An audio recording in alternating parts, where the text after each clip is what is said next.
Thank you so much. I hope you can all hear us and see us. My name is Paola Tamma. I'm your correspondent with the FT. I'm very happy to be here for the EU Tax Observatory to moderate the discussion. Wopke Hoekstra needs no introduction. Among many other responsibilities, also the fiscal portfolio of the European Commission. Therefore, I suggest that we jump right in it, because we have a hard stop in half an hour, I'm told. So, well, first of all, congratulations on the VAT agreement in Council today. Is this really a game changer for VAT digital tax? Well, look, first of all, ladies and gentlemen, truly delighted to be here, and I wanted to thank everyone at the Tax Observatory for doing the amazing work that they're doing. Diving into your question, and indeed that was the main preoccupation, at least I had and we had from a tax angle at the ECOFIN of today. On the one hand, we're tempted to these days call everything a game changer.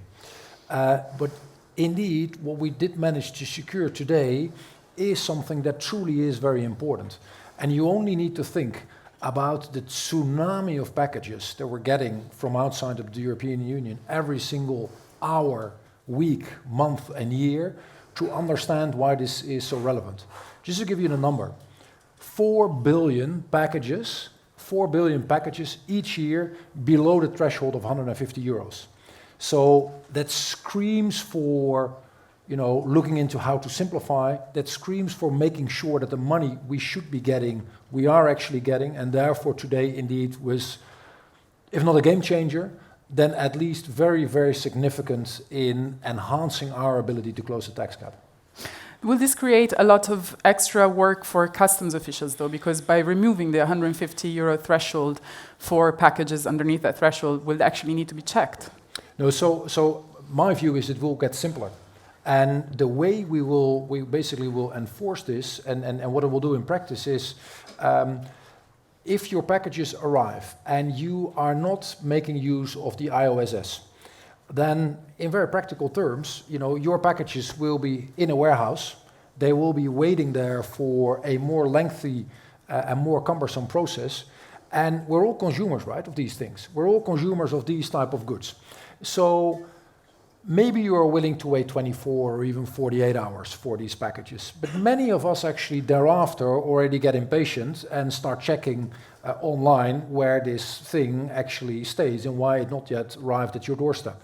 And certainly after a couple of days, people get really impatient, and that will make them change in terms of the supplier and the platform they will use next time.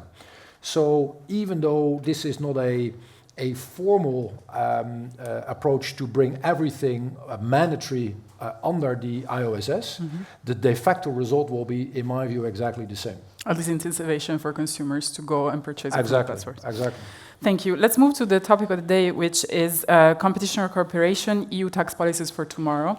I'd like to start with environmental taxation. Yeah. Arguably, economists agree that putting a price on emission is the most efficient way to reduce them. We have seen that with the success of the ETS. However, has the EU done as much as it can in that area, or is there a way that it can push further the boundaries of pricing emissions? Look, I mean, have we done enough in the domain of climate? Clearly, the answer is no, right? Look at the problem that we are facing outside. Yes, particularly in Europe, we have significantly stepped up our game in the last years and frankly speaking, in the last decade. But we have arrived very late in the game, and if we had done many things years earlier, we would not so much be squeezed for time and squeezed for impact as we currently are. Having said that, indeed, you're absolutely right, and I'm gonna borrow the word you were using before.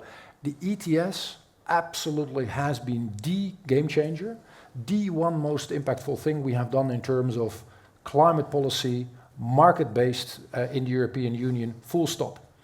And it is not just us that are convinced of the logic of that system. More and more countries are embarking on a system that is very much the same. They're pricing carbon, they're starting up carbon markets, and just 2 weeks ago, or 3 weeks ago, I was in Brasilia.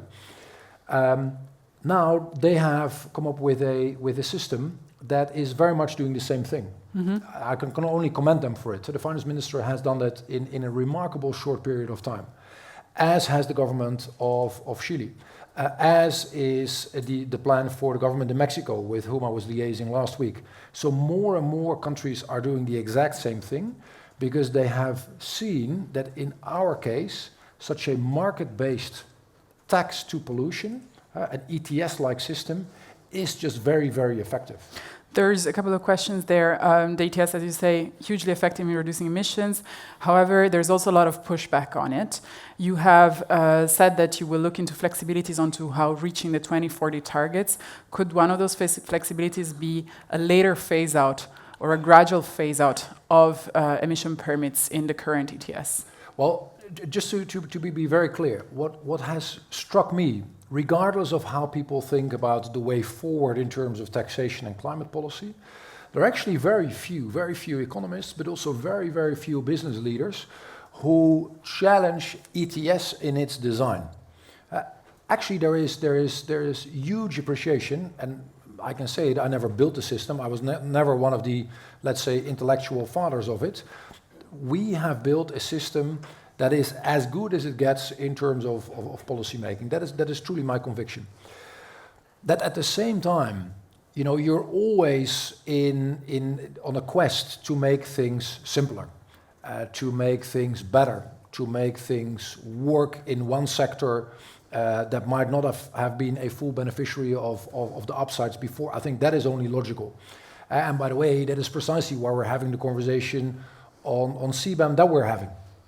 I think CBAM is a force for good. I think it is a logical add-on to the ETS. But we also found that there are challenges open in terms of imports, in terms of scope, in terms of the circumvention that we're fearing, and also clearly in the domain of simplification. And when you're looking at the numbers, and that is exactly what Gerasimos and I were doing, we literally looked at the graph, and you see that the curve is extremely skewed.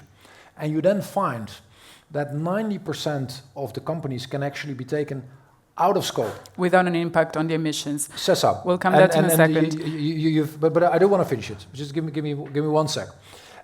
Then that is a simplification, that is an enhancement of the system that actually doesn't do anything to the impact in the real world of climate. And it is at that nexus that we will constantly looking for more opportunities.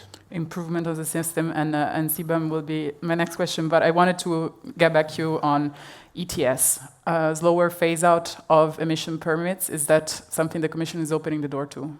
No, so the 2040 the discussion, because indeed that's what you were touching on as well, that is something we will come up with before summer.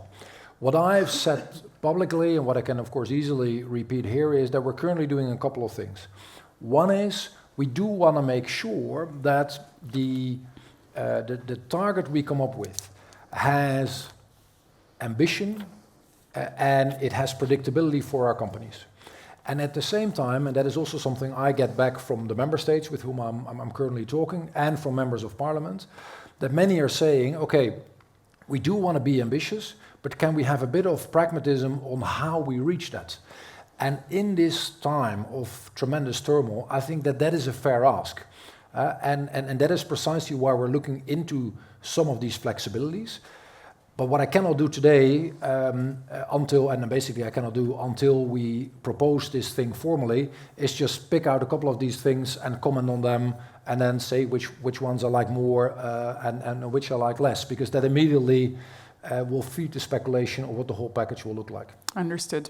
In terms of the future of ETS, ETS2, the extension to housing and cars, there is a question of if you want political acceptance. There is a directive that the Commission has proposed and has been approved and is coming into force from next year, but some countries have not even transposed it. So how far will you go in pushing member states to actually implement what was agreed, knowing that in some countries this can really be seized upon about the far right, that the EU wants to tax our heating, and so on and so forth? But just let me be very, very general.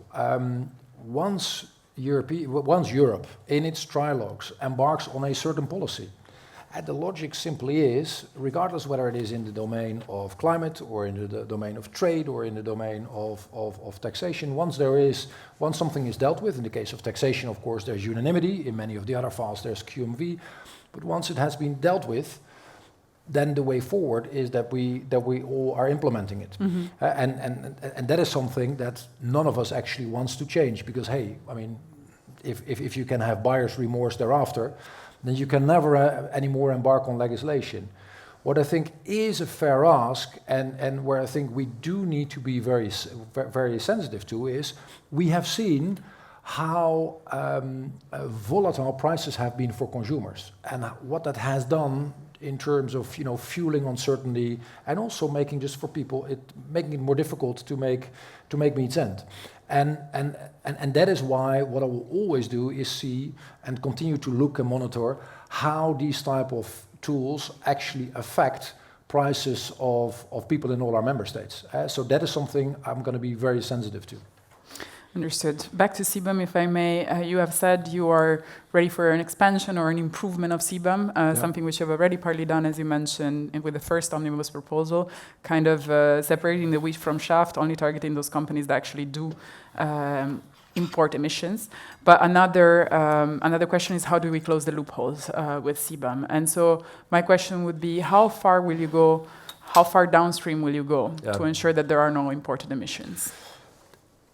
That's a very good question, and many of the options we're currently looking into might also come with a downside in terms of a more complex system, or with side effects that we actually would want to prevent.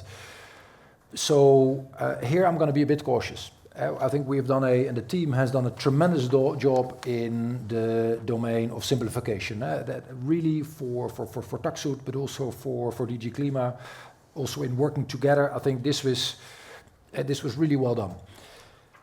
Scope, imports, circumvention, all as important as simplification, but not without complications, not without ramifications in the real world. So there, I truly want to make sure we look into the various options, consult with stakeholders from the tax community, stakeholders from the climate community, stakeholders from business, because, frankly speaking, our businesses have to deal with either this system or an improved version, and then better have indeed an improved version.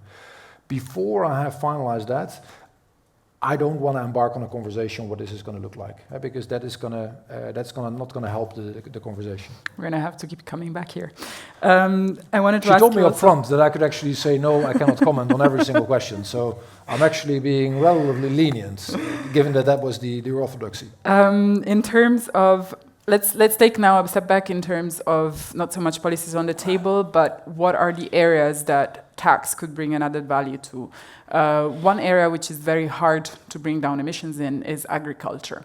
And it's also very hard to tax agriculture. Do you tax it per cow? Do you tax it per hectare? How do you do it?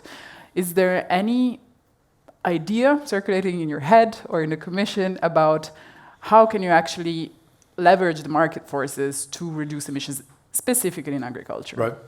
So one of the things we are, of course, looking into is how can you improve the business case for the farming community to also take care of emission reduction, taking care of nature, and that is where the whole conversation on nature credits, carbon credits, kicks in. So that is certainly something that the commissioners Roswell and Hansen, will continue to look into. It's frankly speaking, it's a bit outside the classic domain of taxation, but I do think that makes sense, and I do think that that this is a way forward that is potentially very promising. And of course, we also see that various member states are embarking on even more innovative policies. Last week I was in Denmark, and there they are building something that is, even further advanced. They're building some sort of I don't think you can fully call it an ETS type of system, but it is something where they're also financially incentivizing low carbon modus operandi. Which is potentially also very promising. But again, one member state is not the next, and making sweeping statements on this is always not without danger, simply because agriculture is not my portfolio. Again, the Danish agricultural sector has very specific dynamics that you might not find in other places. But as an example of trying to do what is fair and just to this amazingly important community, the farming community, and making sure you bridge that with better nature, and bridging that with lower emissions, and making sure that the strategic element of farming is also being paid tribute to. Whole complex equation. I think the Danish are doing a tremendously important job there, and really curious to see how that evolves. Thank you. One final question on this topic, and we're almost halfway through, so I'm happy with timekeeping so far. On EU Energy Taxation Directive, because there is what you put a price on because you want less of, and there's what you put a subsidy on because you want more on, and sometimes the current state of things does not align with our societal objectives. So if we want less emissions, we should actually not be subsidizing fossil fuels. That's the basics of it, but it's stuck in council for many different reasons. My question would be just, how do you move this situation forward? And are you going to repeal it, try something else? Well, we're definitely, and what I'm going to say is going to be push. That might sound very pushy, but whether it is push or pull or how exactly we're going to do it, I absolutely do want to move it forward, because the inherent logic of applying a tax to what is most damaging actually makes a lot of sense, right? And not just we as Europeans, but frankly speaking, the consensus we reached at a global level at the COP in not last year but the year before, 2023, was we want to phase out fossil fuels. And then it does make sense to come up with a hierarchy on how you price certain types of energy. And ideally, but that's of course in an ideal world, you're going to tax coal higher than oil, you're going to tax oil higher than gas, natural gas, thereafter comes nuclear, and thereafter come renewables, right? I mean, that type of a hierarchy in itself would be logic. Of course, I understand that member states cannot immediately implement such a model, but it would be a good way to basically phase out fossil and tax what is most damaging. Frankly speaking, a bit disappointed where we currently stand with the file. But all the more reason to push it forward, together with currently the Polish presidency. The Danish presidency is also adamant to make the most of it, and to see whether we can, move up the common denominator, particularly in the domains of aviation and maritime, because that is where the most of the sensitive discussion is all about. Thank you for that. Let's move on to global corporate taxation, which is very quickly a very technical topic, but also hugely geopolitical.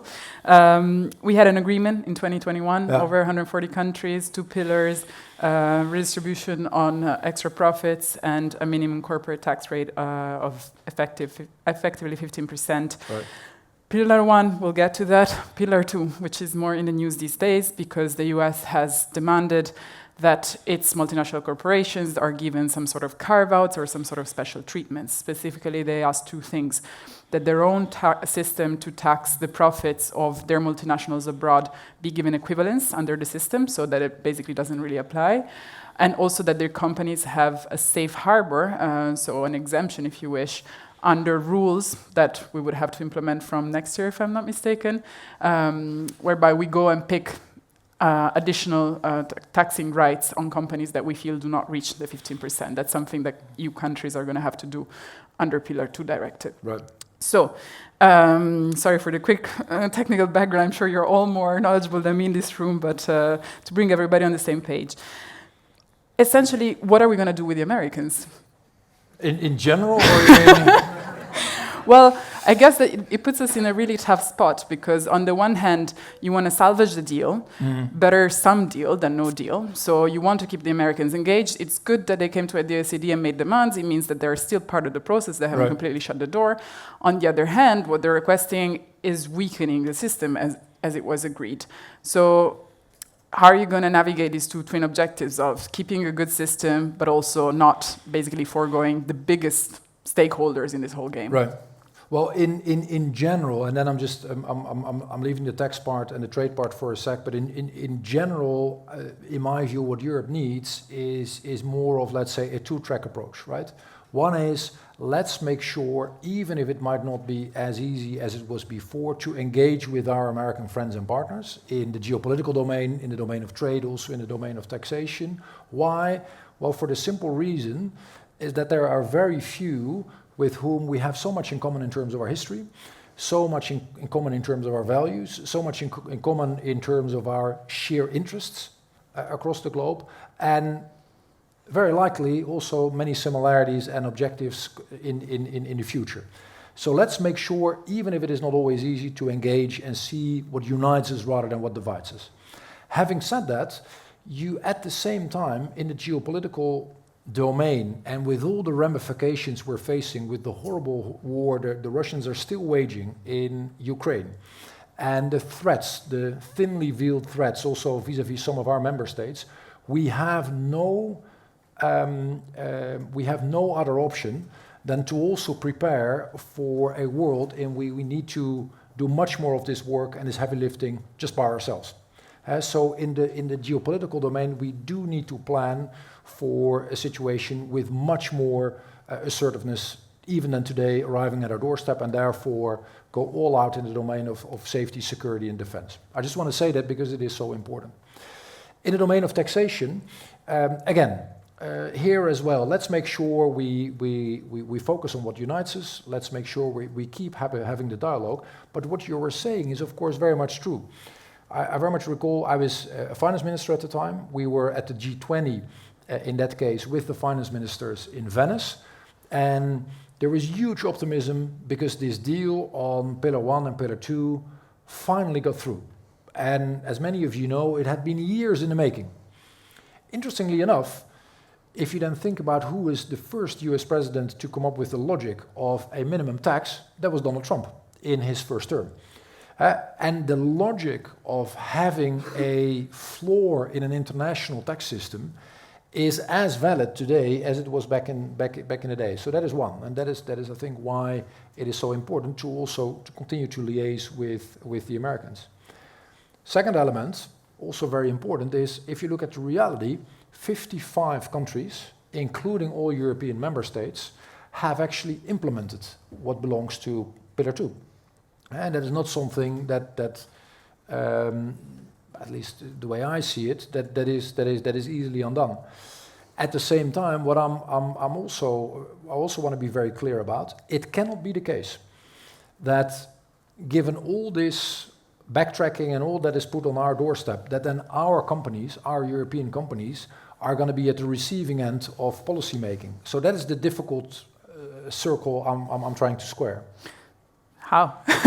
No, well, I mean, of course, they're not going to give us the news here, but I just wonder, obviously, we have seen Poland proposing ways out of this impasse by trying to appease the American demands, meet them halfway. It can be by giving guilty equivalence, it can be by giving them some sort of safe harbor, extending the existing safe harbor under UTPRs.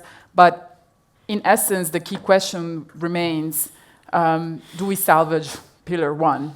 Or Pillar 2 in this case. Sorry, Pillar 2. Or do you go ahead with those that are on board? Obviously, you miss out on the Americans, which right. is the home to the largest number of multinational corporations. But you could decide, okay, you're not part of this anymore. We'd rather keep the deal integer and pure and pristine rather than watered down to meaninglessness. Yeah, but we're not there yet. We're not yet at that crossroads. What we're currently doing is making sure we're seeking to have content conversations at an OECD level that not just involves the Americans and us, but also many of the other actors, many of the 55 basically that have subscribed to this. And I think that is precisely what we should do. Try to diligently move this process forward rather than to immediately jumping to conclusions.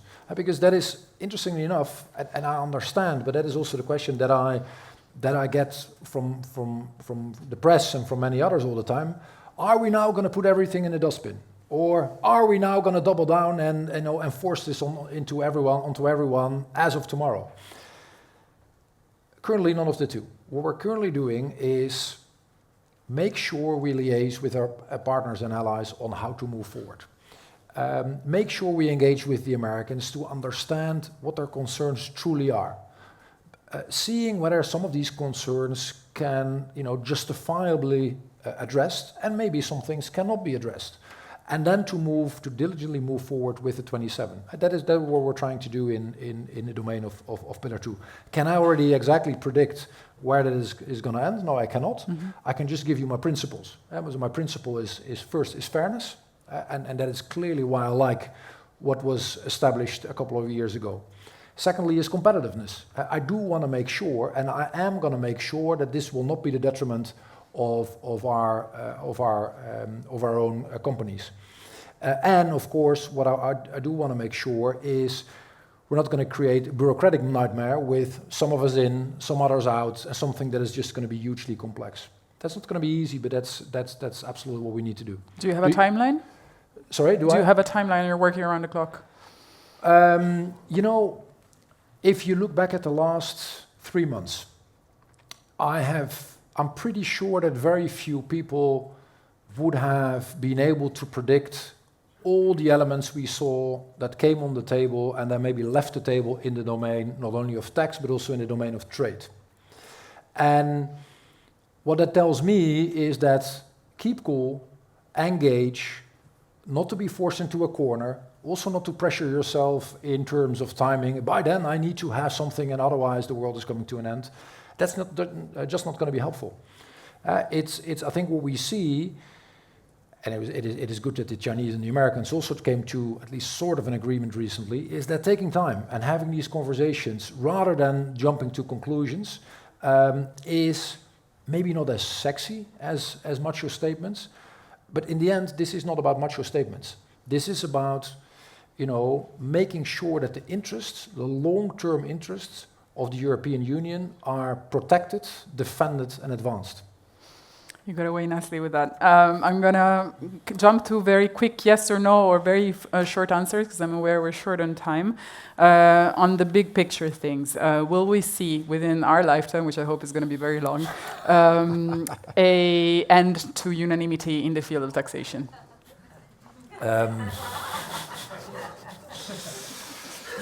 That depends probably on your longevity.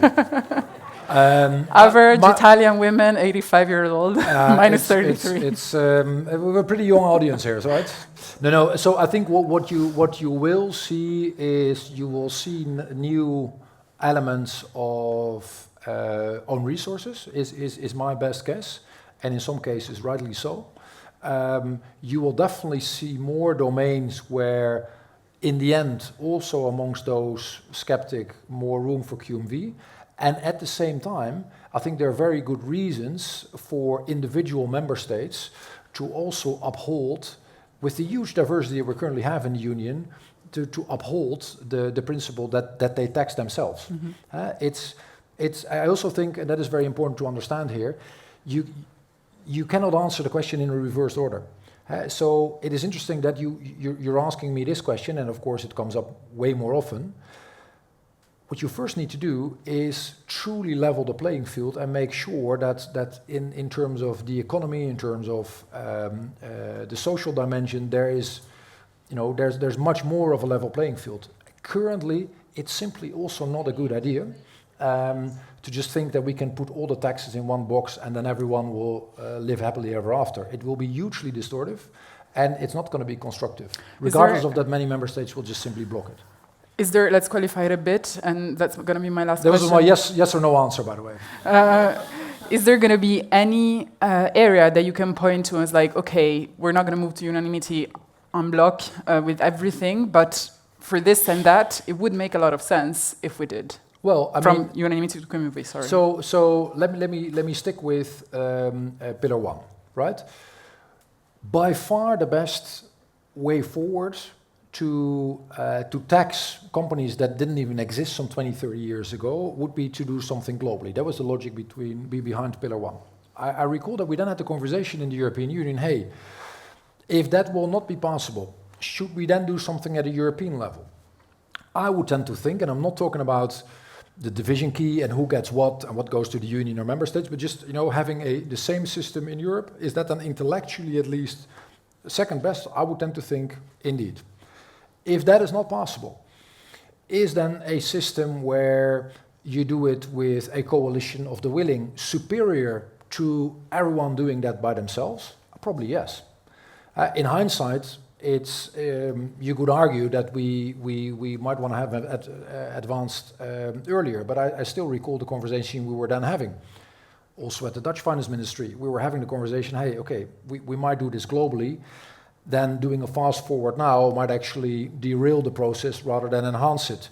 In hindsight, if you see where we now stand, I have to give it to the 4 or 5 countries that actually introduced a digital tax, that they at least have read the signs of the times. And make no mistake, 80-90% of Europeans, maybe even more by today, have been in favor the last couple of years of such a tax, because they use the tools of these companies all the time, and they think it is absolutely fair that these companies also pay their fair share, and so do I.